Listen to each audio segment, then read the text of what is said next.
Hare Rama, Rama Rama Hare Hare, Krishna Krishna Krishna Hare Hare, Hare Rama. हरे कृष्ण माताजी प्रणामम.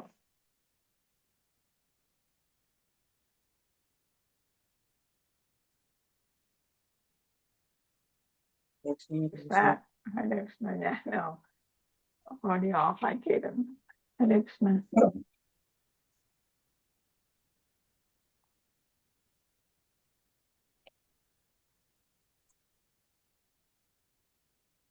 കുറച്ചുപേരെ കയറിയിട്ടുള്ളൂ. Class കഴിഞ്ഞിട്ടുണ്ടാവൂലേ മാതാജി? ഹരേ കൃഷ്ണ. 7:30 ഏതോ ക്ലാസ് ഉണ്ടെന്ന് തോന്നുന്നു. അതെ. അതിന്നായിരിക്കുള്ളൂ. തനിമാരാജി സുഖമാണോ? കണ്ടിട്ട് കുറെ നാളായി. ഹരേ കൃഷ്ണ. തനിമാരാജി ഇല്ലേ? ഹരേ കൃഷ്ണ. അറിയില്ലല്ലോ. ഹരേ പ്രണാമ മാതാജി. ഹരേ കൃഷ്ണ. പ്രണാമം.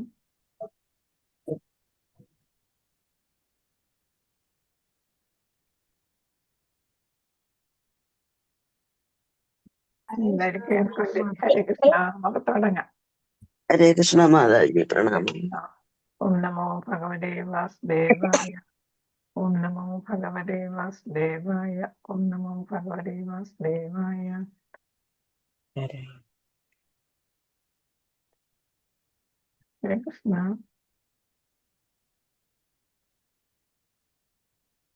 സ്വന്തം മാതാജി ഒന്ന് ഹാൻഡ് റൈസ് ചെയ്യാം. ഞാൻ മാതാജിയെ ഒന്ന് സെലക്ട് ചെയ്തപ്പോൾ അതവിടെ പോയി. നാരായണം നമസ്കൃത്യം നരം ചൈവ നരോത്തമം ദേവീം സരസ്വതിം വ്യാസം തതോ ജയമുദീരയേ. നഷ്ടപ്രായേഷ ഭദ്രേഷു നിത്യം ഭാഗവത സേവയാ. ശരിയായില്ല. ഹരേ കൃഷ്ണ.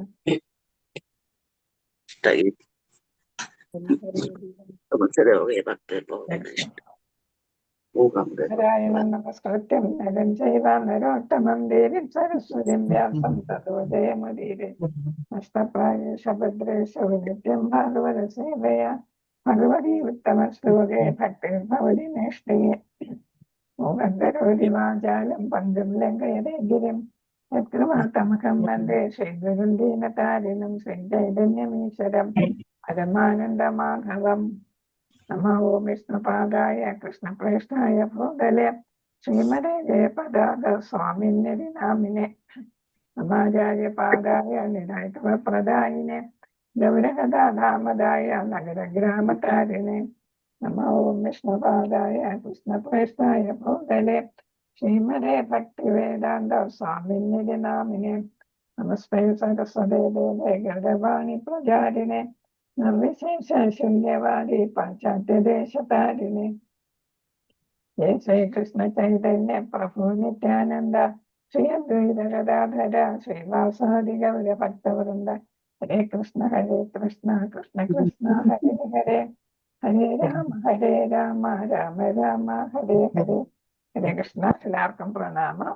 ഹരേ കൃഷ്ണ. ശ്രീ ശ്രീ രാധാ ഗോവിന്ദ മന്ദിർ ഇസ്കോൺ മംഗലാപുരത്തിന്റെ ഭാഗവതം ക്ലാസ്സിലേക്ക് എല്ലാവർക്കും സ്വാഗതം. ഹരേ കൃഷ്ണ. എല്ലാവർക്കും ഹരേ കൃഷ്ണ മാതാജി പ്രണാമം. ഹരേ കൃഷ്ണ. എല്ലാവർക്കും പ്രണാമം. ഹരേ കൃഷ്ണ. ഹരേ കൃഷ്ണ. ഹരേ കൃഷ്ണ. ഹരേ കൃഷ്ണ. പിന്നെ നമ്മൾ 39ാമത്തെ ശ്ലോകമാണ്. അതിന്റെ എല്ലാം ഭാവാർത്ഥം ഇച്ചിരി വലിയ ഭാവാർത്ഥമൊക്കെ ആയിട്ടാണ് തന്നിരിക്കുന്ന. പ്രഭാതർ അത്രയ്ക്ക് വിസ്തരിച്ച് എഴുതിയിട്ടുണ്ട്. ഹരേ കൃഷ്ണ. ഓം നമോ ഭഗവതേ വാസുദേവായ. അപ്പൊ നിങ്ങൾക്ക് ഇത് കേൾക്കാമോ എന്ന് ശ്രദ്ധിച്ചോളെ.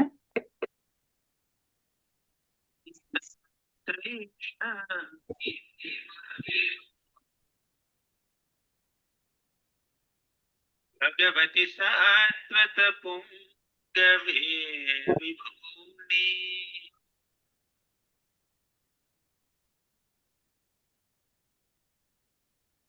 സ്വസുഖമുപഗതേ ക്വചിദ്വിഹർത്തും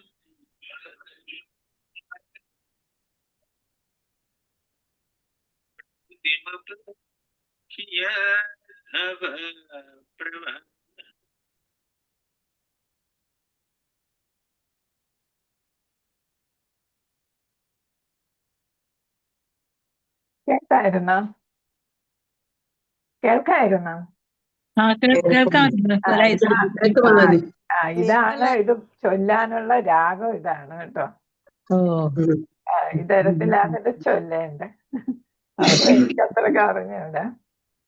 വിജയരഥ കുടുംബ ആതോത്രേ മൃദഹയമൃഗിനി തശ്രിയേ കവടിരനിരമൂർത്തോ യമിഹ നിരീക്ഷ്യ ഹദാ ഗദാസ്വരൂപം. അപ്പൊ ഈ രാഗത്തിലാണ് ചൊല്ലേണ്ട. എന്റെ കറക്റ്റ് ആയില്ല, ഒന്നൊന്നും ഇപ്പൊ എന്തോ ശബ്ദം കൂടുതൽ അടഞ്ഞിരിക്കുന്നു.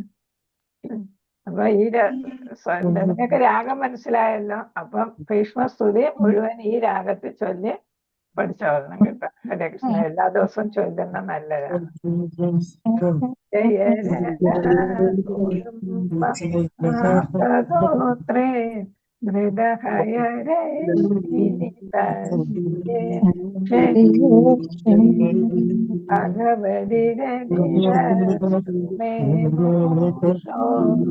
യമിക നിരീക്ഷ്യ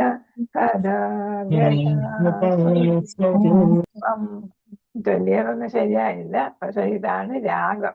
ഒറിജിനൽ നിങ്ങൾ കേട്ടല്ലോ. അപ്പൊ ആ രാഗത്തില് പഠിച്ചോളൂ കേട്ടോ.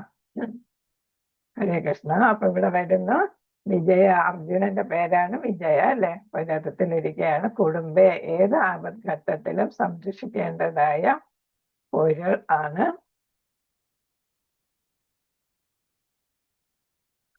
ആത്തതോത്രേ വലത് കൈ ചാട്ടവാറുമായി ധൃതകയ അശ്വങ്ങളെ നിയന്ത്രിക്കുന്നു. രശ്മിനി കയറുകളാൽ തദ്ശ്രിയ മനോഹരമായി നിന്നുകൊണ്ട് ഈ ക്ഷണിയെ വീക്ഷിക്കുവാൻ ഭഗവതി പരമദിവോത്തമ പുരുഷനിൽ, ഭഗവതി എന്ന് വെച്ചാൽ ഭഗവാനിൽ, രതി അസ്തു എന്റെ ആകർഷണം ആയിക്കോട്ടെ, മേ എന്റെ, മുമുർഷോ മരണാസനായവന്റെ, യം ആരിലാണോ, ഇഹ ഈ ലോകത്തിൽ നിരീക്ഷിക്കാൻ, ഹത്വ മരണപ്പെട്ട, ഗത പ്രാപ്തമാക്കി, സ്വരൂപം യഥാരൂപം. ഇപ്പൊ ഇവിടെ ഭീഷ്മദേവൻ ഭഗവാനോട് പ്രാർത്ഥിക്കുകയാണ്. ഏത് രൂപത്തിലാണ് പ്രാർത്ഥന? പാർത്ഥസാരഥി രൂപത്തിൽ അല്ലെ. അപ്പൊ സാരഥി ആവുമ്പോ കയ്യിൽ എന്തൊക്കെ കാണും അല്ലെ? കയറ് കാണും അല്ലെ, കുതിരകളെ പിടിച്ചു കിട്ടുന്ന കടിഞ്ഞാണും അല്ലെ, ചാട്ടവാറും. ഒരു കയ്യില് കടിഞ്ഞാണ് പിടിച്ചിരിക്കുന്നു, മറ്റേ കയ്യില് കുതിരയെ നിയന്ത്രിക്കുന്നതിനുള്ള ചാട്ടവാറുണ്ട് അല്ലെ. അപ്പൊ അതൊക്കെ ആയിട്ട് എന്താണ് അർജുനന്റെ വിജയന്റെ സാരഥിയായിട്ട് നിന്ന് ആ രൂപം എന്റെ മനസ്സിൽ ഉറയ്ക്കട്ടെ എന്ന് വെച്ചാല് ഭഗവാനെ പാർത്ഥസാരഥി രൂപത്തിലാണ് കാണാൻ. അതായത് നാരായണ രൂപത്തിലാണ്. അത് പാർത്ഥസാരഥി എന്ന് പറഞ്ഞാൽ വൈകുണ്ഠത്തിലാണ് രൂപമാണ് വരുന്നത്. വൈകുണ്ഠത്തിൽ നാരായണൻ്റെതായിട്ടാണ്. അപ്പൊ ആ രൂപത്തിൽ എന്റെ മനസ്സിൽ പതിയട്ടെ. ആ ഭഗവാനെ ഞാൻ കണ്ടുകൊണ്ട് എന്റെ ഭൗതിക ശരീരം ഞാൻ ഉപേക്ഷിക്കട്ടെ. അപ്പൊ നേരത്തെ തന്നെ പറയുന്ന ഭഗവാൻ എന്ത് ചെയ്യണം?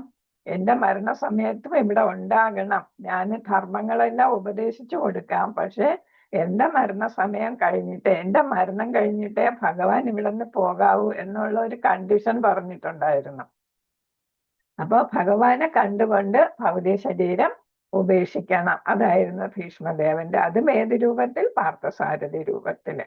അപ്പൊ അങ്ങനെ വൈകുണ്ഠത്തിലെ ഒരു ലോകമായ പാർത്ഥസാരഥി ലോകത്തിലാണ് ആരെത്തിച്ചേർന്നത്? ഭീഷ്മദേവൻ എത്തിച്ചേർന്നത്. വിവർത്തനം ശ്രീല പ്രഭുപാദർക്കിടെ മരണവേളയിൽ എന്റെ പരമമായ ആകർഷണം പരമദിവ്യോത്തമ പുരുഷനായ ശ്രീകൃഷ്ണ ഭഗവാനാകട്ടെ. വലത് കരത്തിൽ ചാട്ടവാറും ഇടത് കൈയിൽ കടിഞ്ഞാണും ഏന്തി എല്ലാ വിധത്തിലും അർജുനന്റെ രഥത്തെ അതീവ ശ്രദ്ധയോടെ സംരക്ഷിച്ച പാർത്ഥസാരഥിയിൽ ഞാൻ എന്റെ മനസ്സ് ഏകാഗ്രമാക്കുന്നു. അപ്പൊ എന്താണ്? ജനിച്ചപ്പം മുതലേ പ്രശ്നമാണല്ലേ ഭീഷ്മദേവന്. അപ്പോഴേ എന്താണ്? പിതാവിൽ നിന്ന് അകറ്റി ഗംഗാദേവി കൊണ്ടുപോയി അല്ലേ. ആദ്യം ഇതാ നദിയിലെറിയാൻ നോക്കി അല്ലെ, ഗംഗയിലെറിയാൻ നോക്കി. അപ്പം എന്ത് ചെയ്തു? പിതാവ് തടുക്കുകയുണ്ടായി. അപ്പൊ എന്ത് ചെയ്തു? എഗ്രിമെന്റ് ലംഘിച്ചു എന്ന് പറഞ്ഞ് അപ്പൊ തന്നെ മകനുമായിട്ട് പോവുകയാണ് ചെയ്തത്. പിന്നെ യുവാവായതിനു ശേഷമാണ് തിരിച്ച് പിതാവിന്റെ അടുത്ത് തന്നെ വരുന്നത് അല്ലെ, പിതാവിനെ കാണുന്നത്. പിന്നെ അങ്ങോട്ട് എന്താണ്? ഭീഷ്മ പ്രതിജ്ഞയും പിന്നെ ഹസ്തിനപുര സിംഹാസനത്തെ സംരക്ഷിക്കാനായിട്ട് പല പല യുദ്ധങ്ങളും, പിന്നെ അതാണ് അംബിക അംബാലികയൊക്കെ പിടിച്ചുകൊണ്ടുവന്നു അല്ലെ, വിചിത്ര വീരനൊക്കെ വേണ്ടിയിട്ട് അത് പിടിച്ചുകൊണ്ടുവന്നു. അമ്പ പോകുന്നതും അമ്പ പ്രതിജ്ഞ എടുക്കുന്നതും അല്ലെ, എന്നിട്ട് അമ്പ ആരെ വധിക്കുമെന്നാണ് പറയുന്നത്, ഭീഷ്മദേവനെ വധിക്കാൻ വേണ്ടി ജന്മം എടുക്കുന്നതും. അങ്ങനെ നീണ്ട കഥയാണ് നടന്നത് അല്ലെ. കഥയല്ല, ഇതൊക്കെ ഭീഷ്മദേവൻ ജീവിതത്തിൽ അനുഭവിച്ചതാണ് അല്ലെ. പിന്നെ പാണ്ഡവരോടുള്ള സ്നേഹം, അതെന്താണ്, കൗരവർക്ക് എതിരായിട്ടാണ് അല്ലെ. കൗരവർ ആർക്കെതിരായിട്ട്? പാണ്ഡവർക്കെതിരായിട്ട്. അപ്പൊ അതൊക്കെ ഭീഷ്മദേവനെ വളരെയധികം വിഷമിപ്പിക്കുന്ന ഘട്ടങ്ങളായിരുന്നു. പിന്നെ ദുര്യോധനന്റെയും പിന്നെ ധൃതരാഷ്ട്രയുടെയും എല്ലാ പ്രവർത്തികള് അങ്ങനെ എന്താണ്, ഒരു പ്രതിജ്ഞയും എടുത്തു പോയി അല്ലെ. ഏതാണ്, ഹസ്തിനപുരത്ത് ആര് ഭരിച്ചാലും ആ സിംഹാസനത്തിന് സംരക്ഷിക്കും എന്നുള്ള ഒരു പ്രതിജ്ഞയും എടുത്തിട്ടുണ്ടായിരുന്നു.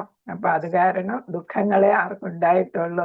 ഭീഷ്മദേവന് ഉണ്ടായിട്ടുള്ളൂ. ഇപ്പാണെങ്കിലും നാവ് മാത്രം ചലിപ്പിക്കാവുന്ന തരത്തില് ശരശയ്യയിൽ കിടക്കുകയുമാണ്.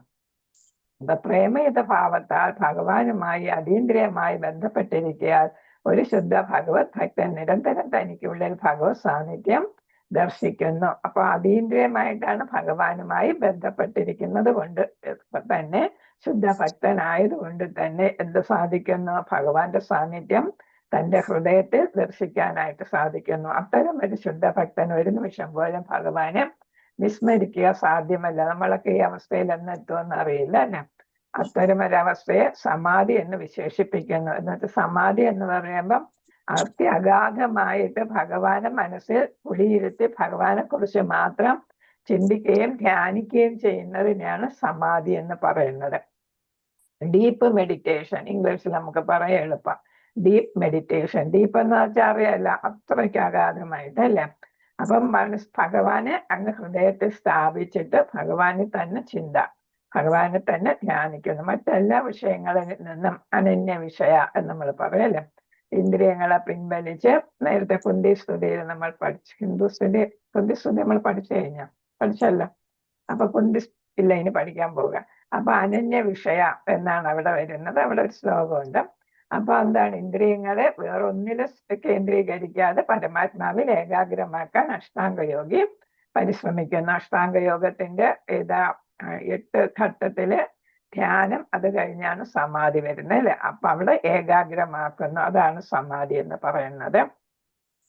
ആത്യന്തികമായ സമാധിയിൽ എത്തിച്ചേരുന്നു. ഭഗവാന്റെ ദിവ്യനാമം, കീർത്തി, ലീലകൾ തുടങ്ങിയവയോടൊപ്പം നിരന്തരം അദ്ദേഹത്തിന്റെ വ്യക്തിസ്വരൂപത്തിന്റെ സ്മരണത്തിലൂടെ ഒരു ഭക്തൻ അനായാസേന സമാധി പ്രാപിക്കുന്നു. അപ്പൊ അഷ്ടാംഗയോഗി നീണ്ട വർഷങ്ങൾ പല പല ഘട്ടങ്ങളിലൂടെ കടന്നുപോയി ഇന്ദ്രിയങ്ങളെ നിയന്ത്രിക്കുകയും ഒക്കെ ചെയ്ത് സമാധിയിൽ എത്തുന്നെങ്കിൽ ഒരു ശുദ്ധ ഭക്തൻ എന്ത് ചെയ്യാനായിട്ട് സാധിക്കും?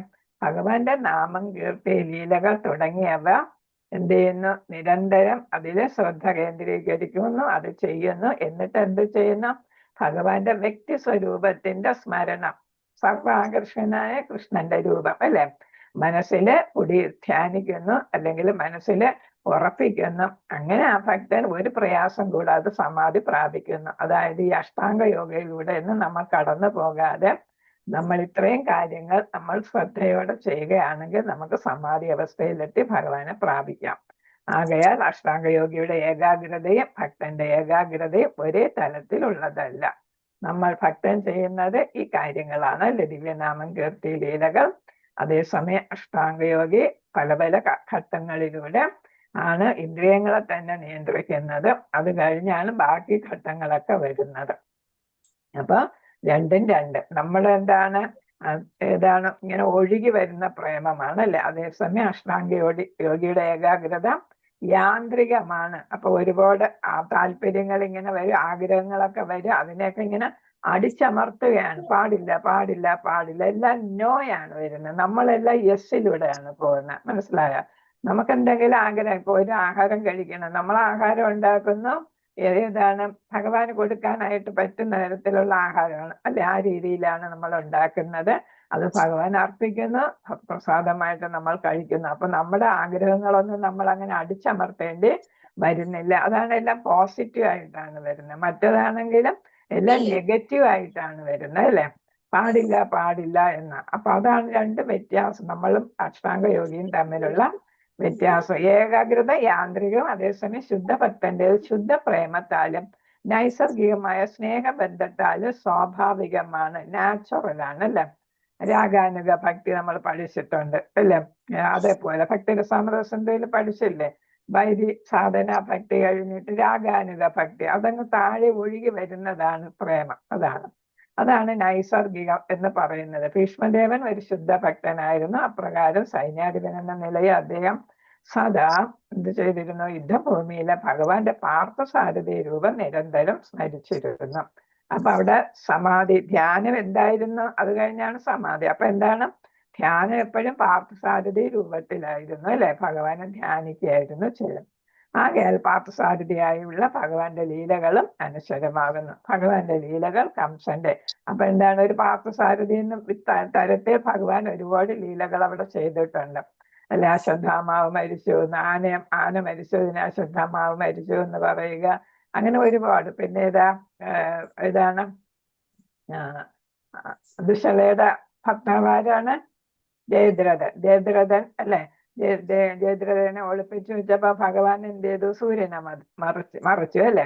അപ്പൊ സന്ധ്യയായെന്ന് തോന്നി. അപ്പൊ ജയദ്രഥൻ വരുന്നു. അങ്ങനെ അർജുനൻ ജയദ്രഥനെ വധിക്കുന്നു. അർജുനൻ അഗ്നികുണ്ഡത്തിൽ ചാടുന്നതിൽ നിന്ന് രക്ഷപ്പെടുകയും ചെയ്യുന്നു. അങ്ങനെ ഒരുപാട് ലീലകൾ അവിടെ ഭഗവാൻ ചെയ്തിട്ടുണ്ട്. നമ്മൾ ഓരോന്ന് നോക്കുമ്പോഴും നമുക്ക് അങ്ങനെ ഒരുപാട് ഉദാഹരണങ്ങൾ കിട്ടാം.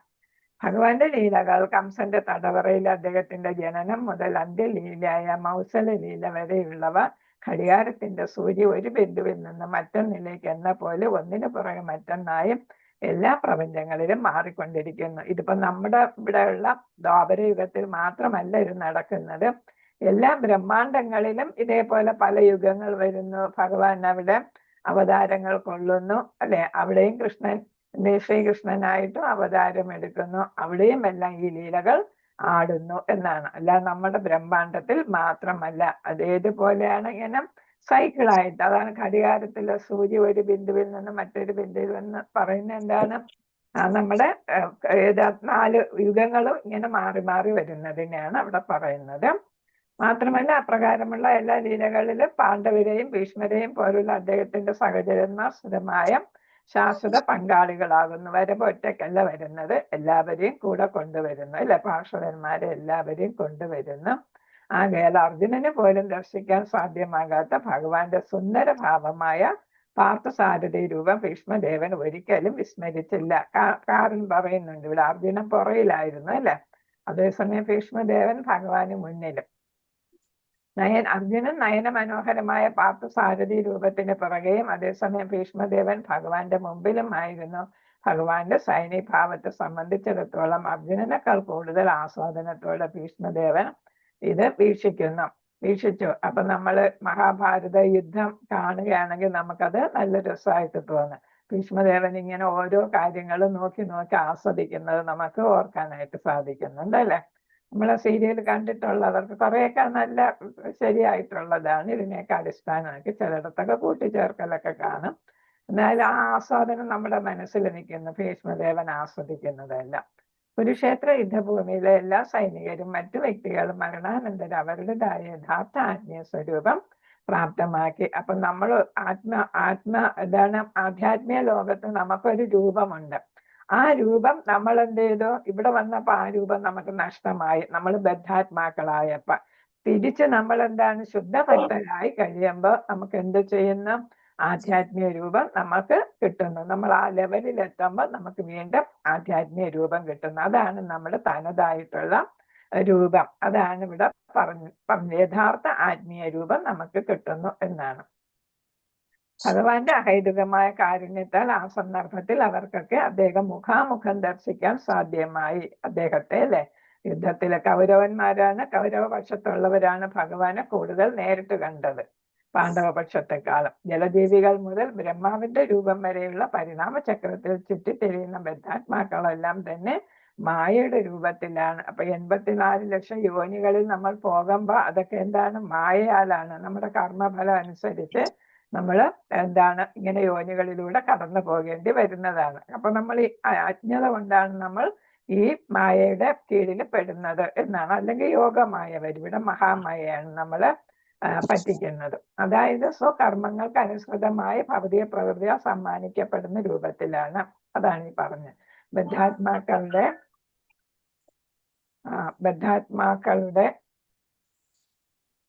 ഭൗതിക രൂപങ്ങളെല്ലാം തന്നെ യോജിക്കാത്ത വസ്ത്രങ്ങളാകുന്നു. കാരണം എന്താണ്? നമുക്കൊരു ആത്മീയ ശരീരമാണ് യഥാർത്ഥത്തിലുള്ളത് അല്ലേ? ഇവിടെ വന്നപ്പോ നമ്മൾ കർമ്മങ്ങളിൽ പെട്ട് ത്രിഗുണങ്ങളിലൊക്കെ പെട്ട് മായയിൽ പെട്ട് നമ്മൾ എന്തായിട്ട് മാറി? ബദ്ധാത്മാവായിട്ട് മാറി. അപ്പൊ നമുക്ക് യോജിക്കാത്ത ഏതാണ്? ശരീരമാണ്. അതാണ് വസ്ത്രം എന്ന് പറയുന്നത്. ഇവിടെ ശരീരം നമുക്ക് യോജിക്കാത്ത, ആത്മാവിന് യോജിക്കാത്ത വസ്ത്രമാണ് നമുക്ക് കിട്ടിയിരിക്കുന്നത്, നമ്മുടെ കർമ്മഫലം. എപ്പോൾ ബദ്ധാത്മാവ് ഭൗതിക ശക്തിയുടെ ബന്ധനത്തിൽ നിന്നും മോചിതനാകുന്നുവോ അപ്പോൾ അവൻ ഭഗവാന്റേതുപോലുള്ള ആത്മീയമായ തന്റെ യഥാർത്ഥ രൂപം പ്രാപ്തമാക്കുന്നു. അപ്പൊ ഗോകർണനെ അതേപോലെ തന്നെ ആരെയാണ് ഇവിടെ യമദൂതന്മാരിൽ നിന്ന് ആരെയാണ് രക്ഷിച്ചത്? അജാമിളൻ അല്ലേ? അപ്പൊ അജാമിളൻ ചോദിക്കുമ്പോ പെട്ടെന്ന് നമുക്ക് ഓർമ്മ വരണം. അജാമിളനെ അതേപോലെ തന്നെ ഏതാണ് ഗോകർണന്റെ സഹോദരൻ അല്ലെ ദുന്ദുകാരിയെ കൊണ്ടുപോകാനൊക്കെ ആയിട്ട് വന്നത് ഭഗവാന്റെ പാർഷദന്മാരാണ്. അവർക്കെല്ലാം ഭഗവാന്റെ അതേ രൂപമായിരുന്നു. അതാണ് യഥാർത്ഥ രൂപം. അവ്യക്തരവാദികൾ ഭഗവാന്റെ അരൂപ ബ്രഹ്മജ്യോതിസിനെ പ്രാപിക്കാൻ ഇച്ഛിക്കുന്നു. അപ്പൊ അവര് രൂപത്തിൽ വിശ്വസിക്കുന്നില്ല. അതുകൊണ്ടാണ് അവർ എവിടെ എത്തുന്നത്? ജ്യോതിസ് ലയിക്കേണ്ടി വരുന്നത്. എന്നാൽ ഭഗവാന്റെ അവിഭാജ്യ ഘടകമായ ജീവസ്ഫുലിംഗങ്ങൾക്ക് അവ ഒരു വിധത്തിലും അനുയോജ്യമല്ല. ബ്രഹ്മജ്യോതിയിൽ പോയാൽ ഭഗവാനെ കാണുന്നില്ല, വെറും പ്രകാശം മാത്രമാണ് അല്ലെ? സേവ ചെയ്യാനുള്ള അവസരവും കിട്ടുന്നില്ല. അതുകൊണ്ട് എന്താണ്? ശരിക്കും നമ്മൾ ഭഗവാന്റെ സേവ ചെയ്യണം അല്ലെ? ഭഗവാന്റെ സെർവൻസ് ആണ് നമ്മള്.